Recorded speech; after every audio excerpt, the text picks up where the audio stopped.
Merhabalar, mutfağıma hoş geldiniz. Bugün mutfağımda kahvaltılık şöyle güzel bir lezzet hazırlayacağız.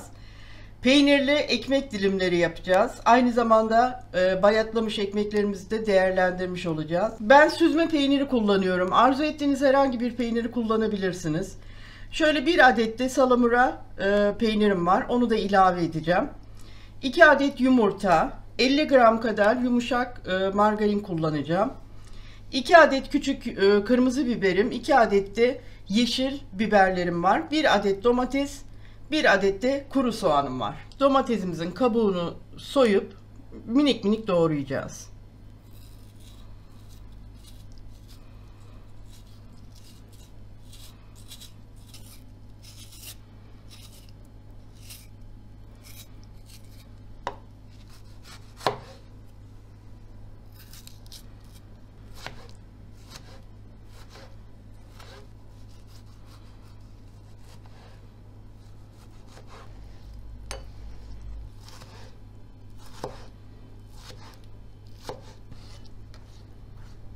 Biberlerimin iç çekirdeğini temizledim.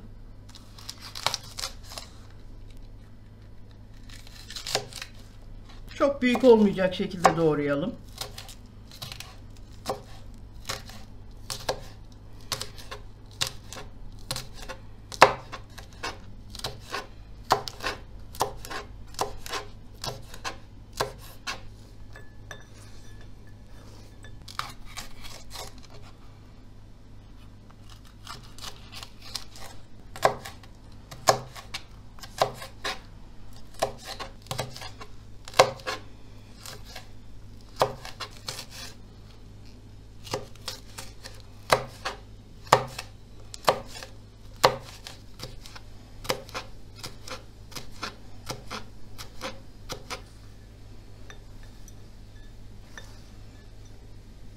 Evet, biberlerimizi de doğradık. 1 adet salamura peynirimi rende yapacağım.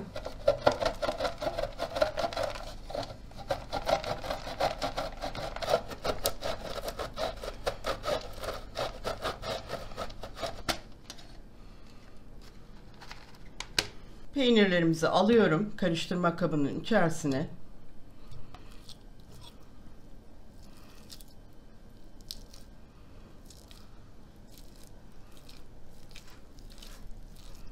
Diğer peynirimi de ilave ediyorum.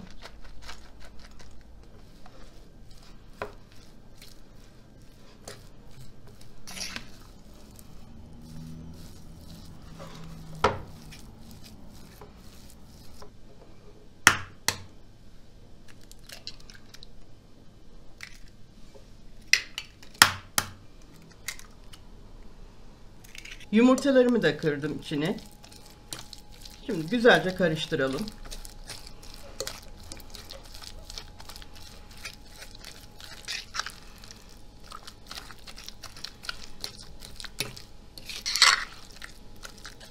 Yumuşak margarinimizi de ilave ediyorum. Malzemeler iyice birbirine karışsın.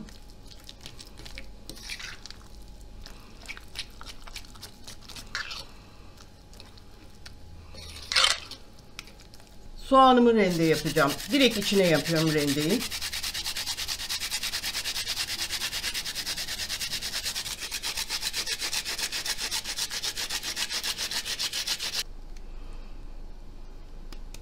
Soğanımızı rendeledik. Şimdi biberlerimi ilave ediyorum.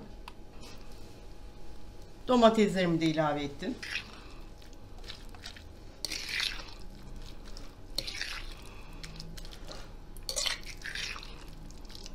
Şimdi sadece karıştıralım, ezmeyelim. Pul biber ilave edeceğim.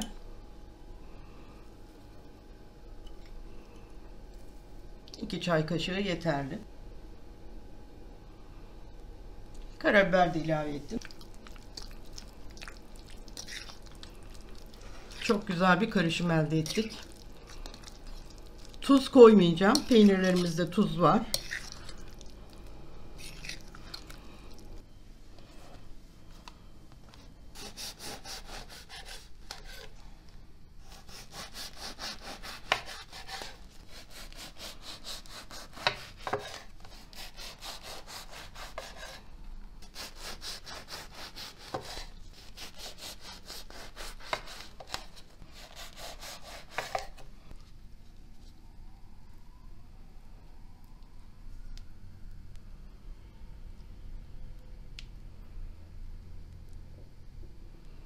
Bu şekilde üzerine malzememizi yerleştiriyoruz.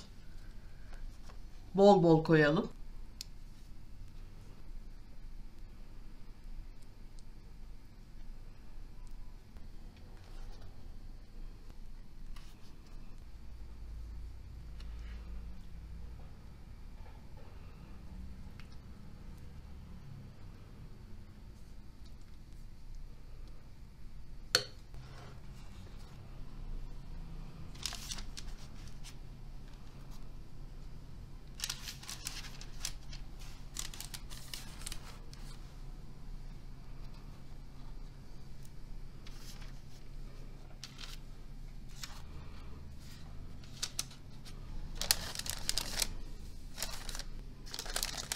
Ekmeklerimizi hazırladık. Tepsiye yerleştirdim.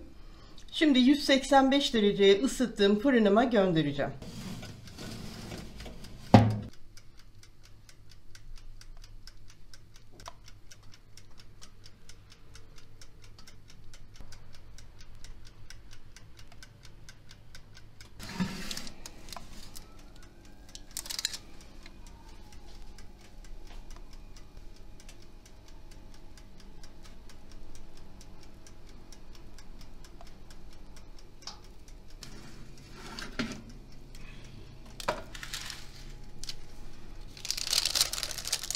Ekmeklerimizi fırından çıkardım. Tam 20 dakika tuttu pişmesi.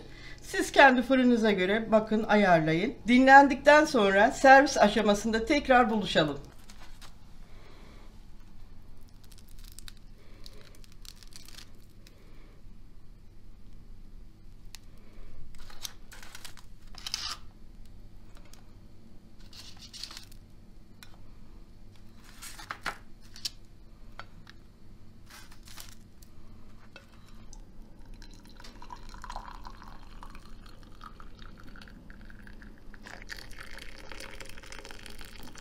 Ekmeklerimiz hazır. Çayımızı da doldurduk. Gayet güzel bir tarif, lezzetli bir tarif. Sizler de yapın, tadına bakın isterim. Bir dahaki tarifimde buluşmak üzere diyorum. Hoşça kalın.